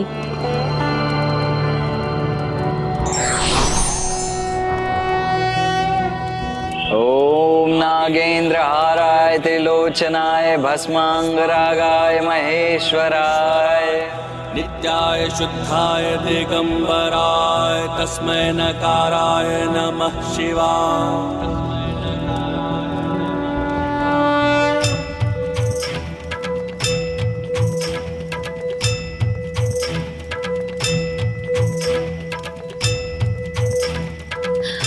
अब स्वयं को रोक पाने में असमर्थ हो रही हूं मैं।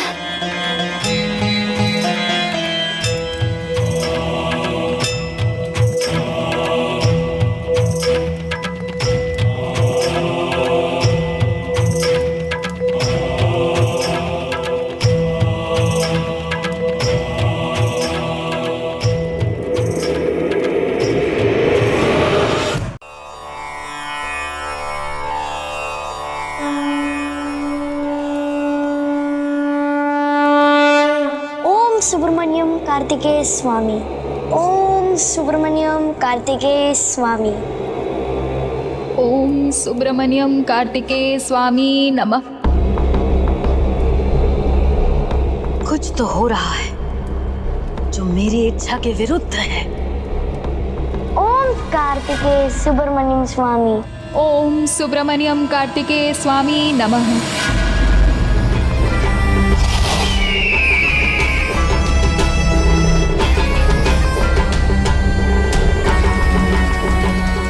क्या हो रहा है वहां, जिसका मुझे आभास तो है पर ज्ञात नहीं।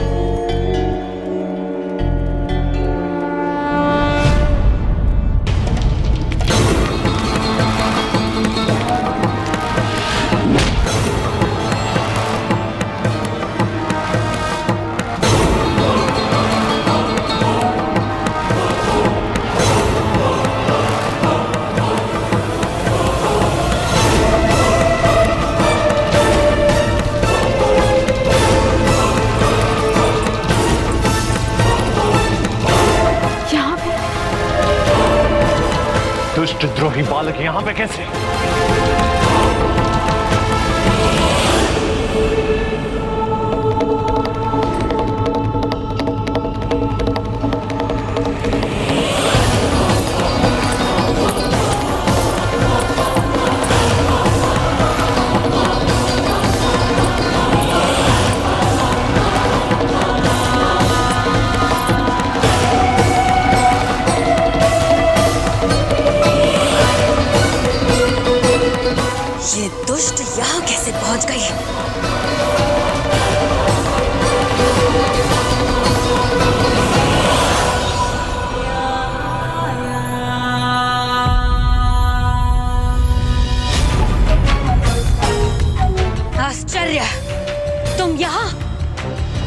इस दुस्साहस का परिणाम जाने बिना बहुत बड़ी भूल कर दी है तुमने। इस भूल का बहुत बड़ा दंड दूंगा मैं तुम्हें, पर किंतु ये यहां पर पहुंचा कैसे?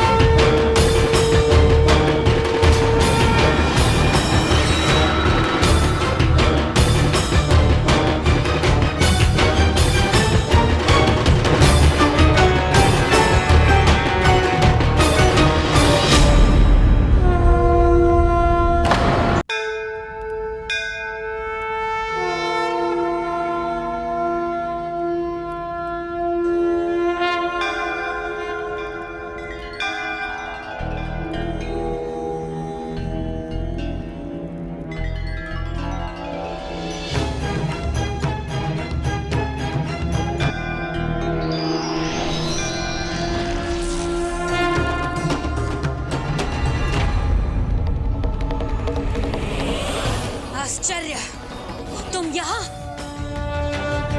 इस भूल का बहुत बड़ा दंड दूंगा मैं तुम्हें, किंतु ये यहां पर पहुंचा कैसे?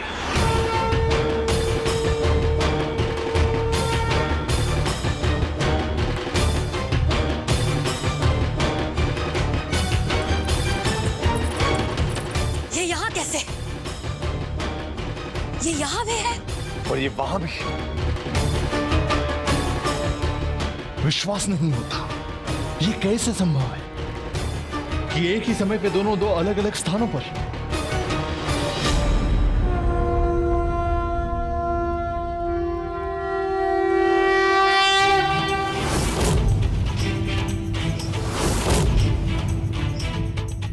ये कैसी माया है जो माया की माया से परे है?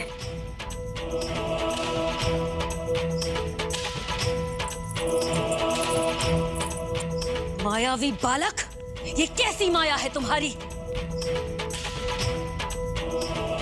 माया होती तो आपसे कहाँ छिपती।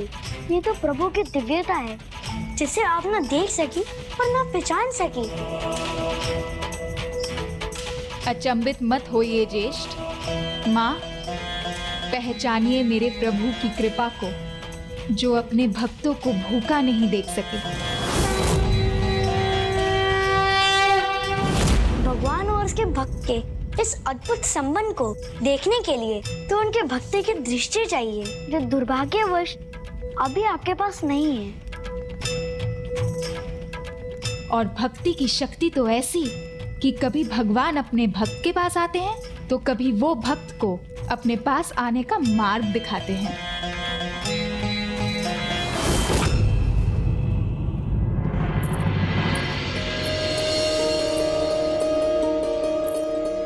मेरे स्वामी, मेरे प्रभु कार्तिकेय, मैं शीघ्र आपके निकट पहुंच जाऊंगी।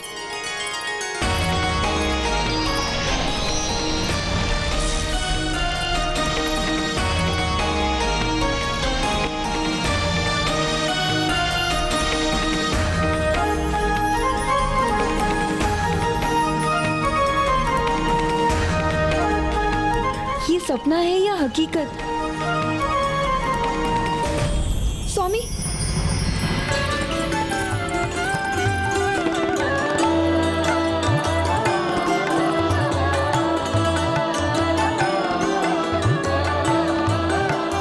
जब आपकी कल्पना ने मुझे इतना आनंदित कर दिया है तो आपके साक्षात दर्शन का क्या प्रभाव होगा मुझ पर?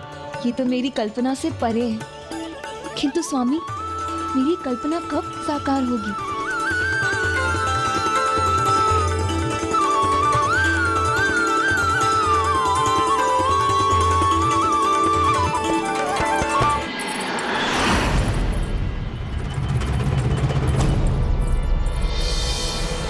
ये कल्पना अब साकार ही नहीं, आकार भी लेने वाली है। और ये कल्पना तो मुझे और भी विचलित कर रही है कि जब आप यहाँ आएंगी तब क्या होगा। हे प्रभु, हे माँ, मेरी सहायता कीजिए। हे प्रभु, अपने आकाश मूर्ति रूप में मुझे अपने दर्शन देने की कृपा करें और इस परम पावन धाम की मेरी इस यात्रा को सफल करने में मेरी सहायता करें प्रभु।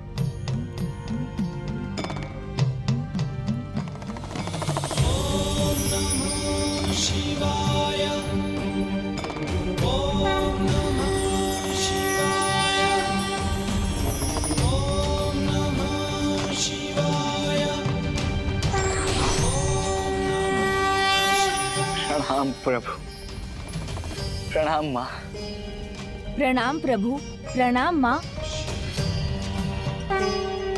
पुत्र, निष्ठा, भक्ति, श्रद्धा तुम्हारा स्वभाव है, जिससे मैं अत्यंत प्रभावित हूँ। अपने भक्तों की चिंता और उनकी रक्षा करने की तुम्हारी भावना देखकर मैं अत्यंत प्रसन्न हुआ हूँ। अब समय आ गया है कि तुम्हें मुझे आकाश तत्व के गुण और तत्व के अपने ज्ञान से परिचित करवाना चाहिए।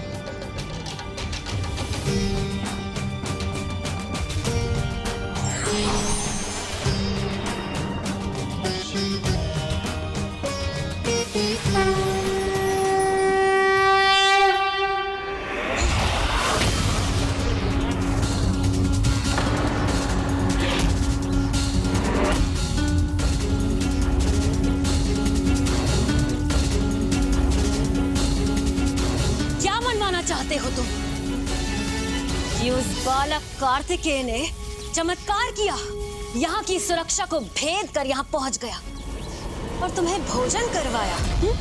हाँ, प्रभु की लीला समझने में मैं भी पहले अक्षम था। मुझे भी लगा था कि वो देवी अजामुखी ही थी, किंतु अब मैं सत्य जान चुका हूँ। स्वयं मेरे प्रभु सुब्रमण्यम कार्तिकेय स्वामी यहाँ आए थे। उन्होंने ही हमारी रक्षा की, हमारी सहायता की। ओम आकाश मूर्ति नटराजाय नमः। ओम माता गौरी नमः। ओम आकाश मूर्ति नटराजाय नमः। ओम माता गौरी नमः।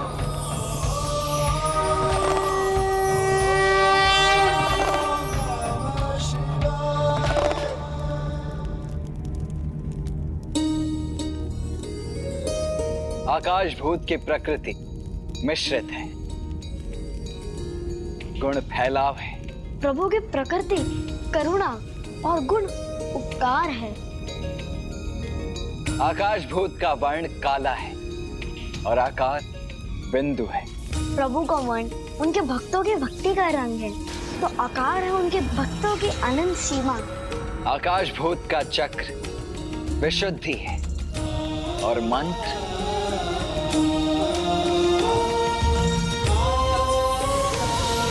आकाश तत्व का मंत्र है।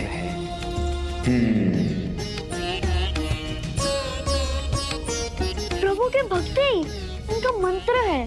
तुम्हारी भक्ति के आह्वान पर वो यह क्यों न प्रकट होते, जब वो सर्वत्र उपस्थित है। सर्वत्र है अर्थात वो अभी भी यहाँ है। तो दिखाओ मुझे, कहाँ है वो? दिखाओ। वहाँ उस छोर पर, यहाँ मेरे सामने, वहाँ उस दीवार में, यहाँ इस कोठरी में, उस खम्भ में, नीचे, ऊपर, यहाँ, वहाँ, जहाँ देखो वही है वो। वो तो पृथ्वी में भी है और आकाश में भी। तुमने सब उचित कहा पुत्र। मैं तुम्हें अगला तत्व आकाश भूत प्रदान करता हूँ।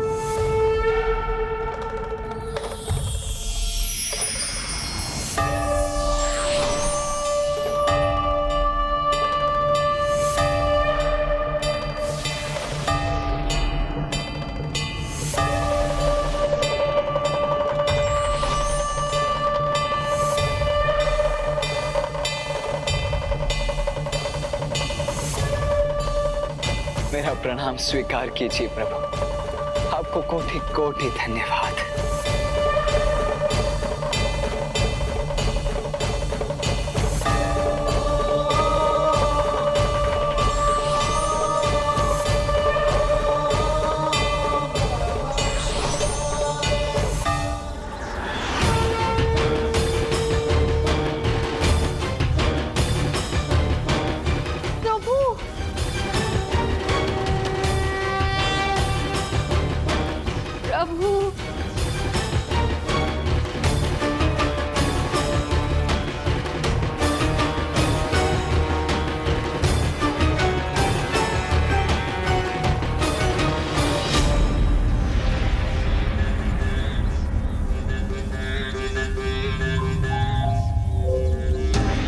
क्या दिखाई दे रहा है इन्हें, जिसे देख के ये इतने आनंदित हो रहे हैं?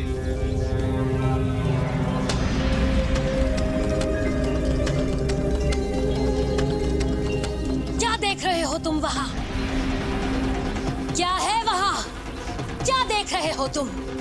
प्रभु को।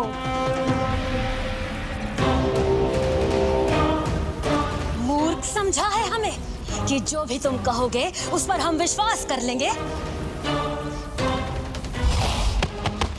कुछ नहीं है वहां।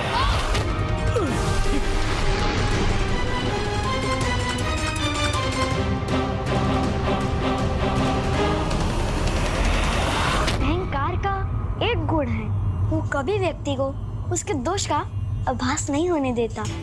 जैसे तुम स्वयं को भगवान समझने का दोष कर रहे हो, तो कैसे होंगे भगवान के दर्शन? अहंकार त्यज कर भक्ति भाव से देखोगे तो स्वामी कार्तिकेय के दर्शन अवश्य होंगे। तुम और तुम्हारे भगवान को तो मैं दिखाऊंगी अपनी प्रभुता। तुम्हें और अजमुखी को एक साथ मोक्ष प्रदान कर। बस अब तो तुम अपने अंतिम पल गिनना आरंभ करो। पुत्री दंडनायका।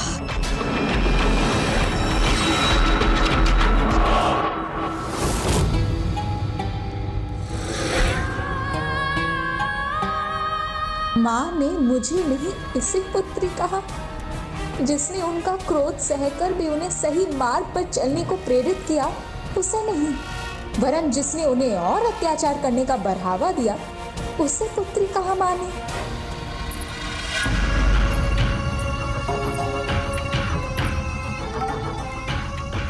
यदि पुत्री होकर भी कोई पुत्री होने का दायित्व ना निभा पाए, तो उसे पुत्री कहलाने का कोई अधिकार नहीं। पुत्री का दायित्व तो तुमने निभाया है, इसीलिए तुम मेरी पुत्री हो।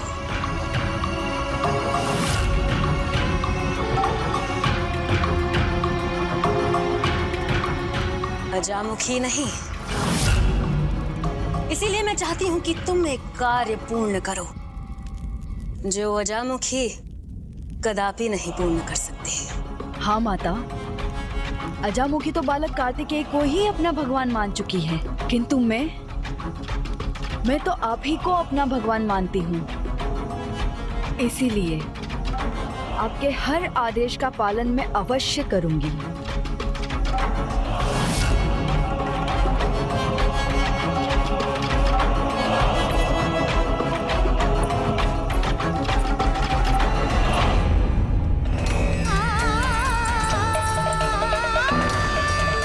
आप मेरे प्रति कितनी भी कठोर क्यों ना हो जाए माँ, मुझे अपनी पुत्री मानने से भी अस्वीकार क्यों ना कर दें, किंतु आप मेरी माँ हैं। अब तो बस प्रभु से इतनी ही विनती कर रही हूँ कि आपसे कोई ऐसा अपराध ना हो जाए जो क्षमा योग्य ही ना हो। प्रभु सुब्रमण्यम कार्तिकेय स्वामी की जय। प्रभु सुब्रमण्यम कार्तिकेय स्वामी की जय। प्रभु सुब्रमण्यम कार्तिकेय स्वामी की जय। प्रभु सुब्रमण्यम कार्तिकेय स्वामी की जय। बस और ये दंडता यहाँ पे समाप्त करूंगा मैं। प्रभु सुब्रमण्यम कार्तिकेय स्वामी की जय।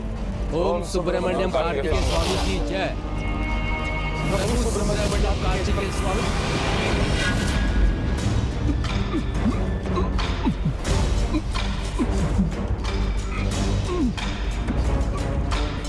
अब अपना मुख नहीं खोल सकोगे तुम। देवताओं का ये दुस्साहस संकेत है कि अब अपने अंतिम आगाज से इस जयंत का अंत करना ही होगा। तभी इन सबको ज्ञात होगा मेरे आगे अपना स्वर उठाने का परिणाम।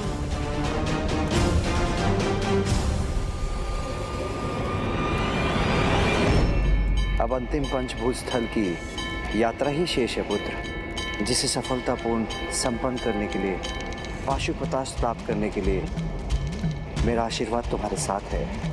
आपका आशीर्वाद यदि मेरे साथ है, तो फिर संसार की कोई बाधा मुझे नहीं रोक पाएगी।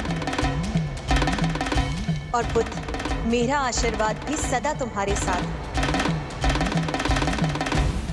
स्मरण रखना पुत्र, एकाग्रता, स्थिरता और सफलता का परिचायक है। तुम एकाग्र होकर अपने मार्ग पर आगे बढ़ते रहो और मार्ग में मिलने वाले सभी दायित्व को सहर्ष स्वीकार करो।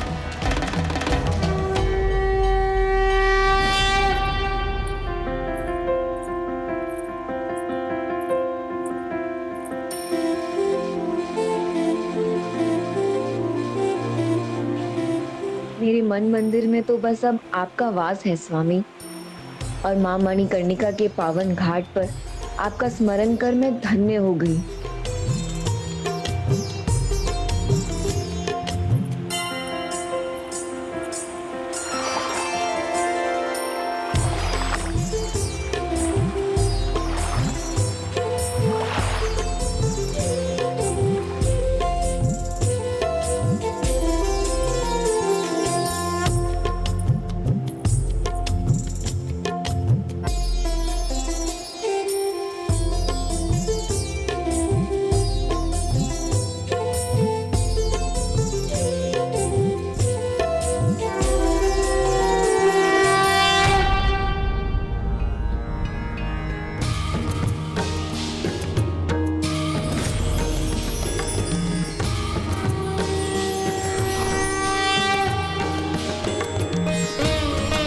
कल्याण हो।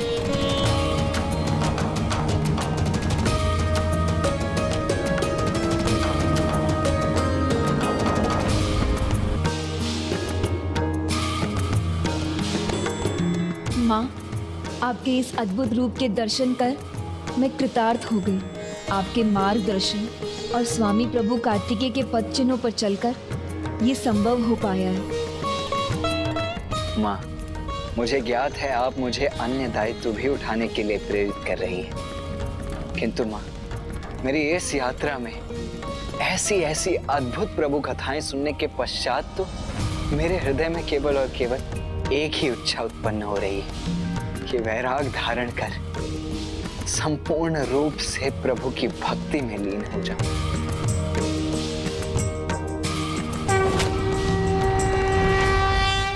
माँ, जो मेरे मन में है मैं आपसे ही तो कह सकती हूँ।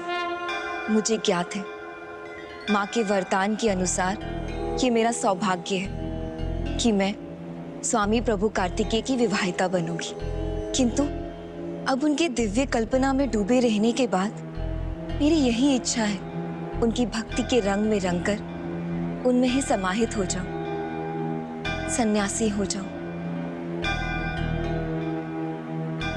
किंतु संन्यास लेने का ये उचित समय नहीं है पुत्री, क्योंकि जीवन के 4 अनिवार्य आश्रम, 4 चरण, जिसमें से संन्यास अंतिम है, और जीवन के 3 अनिवार्य आश्रम में प्रवेश करने के बाद अंतिम संन्यास आश्रम में प्रवेश करना चाहिए। जीवन यात्रा में ये चारों आश्रम अत्यंत महत्वपूर्ण है। ब्रह्मचर्य आश्रम शिक्षा प्राप्ति के लिए होता है, जिसमें धर्म अनुसार धर्म पत्नी के साथ गृहस्थी की देखभाल कर उसकी कर्तव्य निभाने होते हैं। और फिर जब जीवन के सारे दायित्व पूर्ण हो जाए, तब जीवन के दैनिक कार्यों से अपनी रुचि हटाकर तब पति और पत्नी दोनों को वानप्रस्थ आश्रम में प्रवेश करना चाहिए। जीवन का ये चरण एकांतवास का समय होता है, जब परिवार से, सामाजिक संबंधों से शनैः शनैः मुक्ति पाई जाती है। संसार के प्रति अपनी मोह माया के त्याग को ही संन्यास कहते हैं, जो अपने गृह में अपने जीवन साथी के साथ भी किया जा सकता है। प्रभु के प्रति पूर्ण प्रेम के साथ उनकी कृपा और मुक्ति की प्रतीक्षा है संन्यास। इसलिए जीवन एक तीर्थ यात्रा के सिवाय और कुछ नहीं है। इसीलिए ब्रह्मचर्य आश्रम से संन्यास आश्रम में प्रवेश करने के स्थान पर अपने जीवन साथी के साथ बीच के 2 आश्रम गृहस्थ और वानप्रस्थ के जीवन चरणों के बाद ही संन्यास आश्रम में प्रवेश करना उचित है।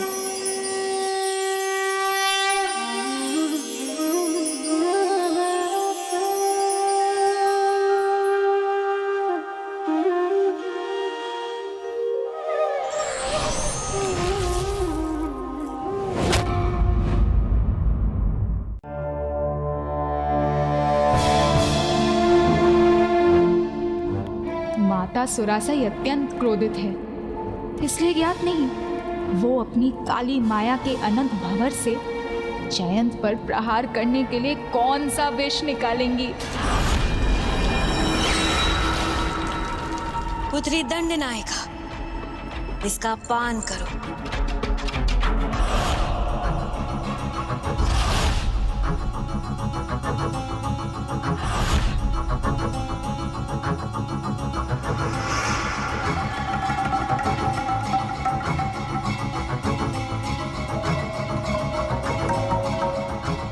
ये आपने मुझे कैसा द्रव्य दिया था माँ, जिसके पान से मेरे भीतर अपार भूख का संचार हो रहा है? संचार तो मेरे भीतर हो रहा है पुत्री, प्रसन्नता का, मेरे प्रति तुम्हारे विश्वास को देखकर, जिसके कारण बिना एक भी प्रश्न पूछे तुमने मेरे इस मायावी द्रव्य का पान किया। और ये कोई साधारण द्रव्य नहीं है, ये तुम्हें अपार शोषण की शक्ति देगा, ऐसी शक्ति जिससे तुम बिना किसी को स्पर्श किए उसके भीतर से जल की एक एक बूंद निकाल सकोगे। प्रणाम राजमाता, समस्त असुर प्रजा को बुला लिया गया है। माँ को मध्य में टोकने वाला, उनके आदेश का उल्लंघन करने वाला भयानक दंड का अधिकारी है, और दंड देना मुझ दंड नायिका का धर्म है।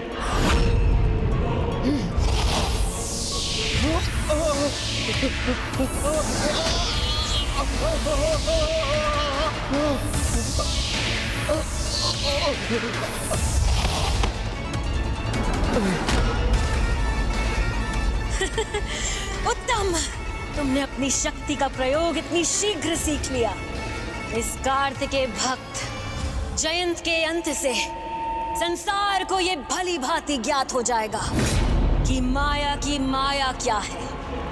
पूजा होनी चाहिए, अवश्य होनी चाहिए, किंतु इनकी नहीं, मेरी और मेरे पुत्र सुरापद्मन की। मेरी माया से कोई नहीं बच पाएगा, ना ही जयंत, ना ही कार्तिकेय।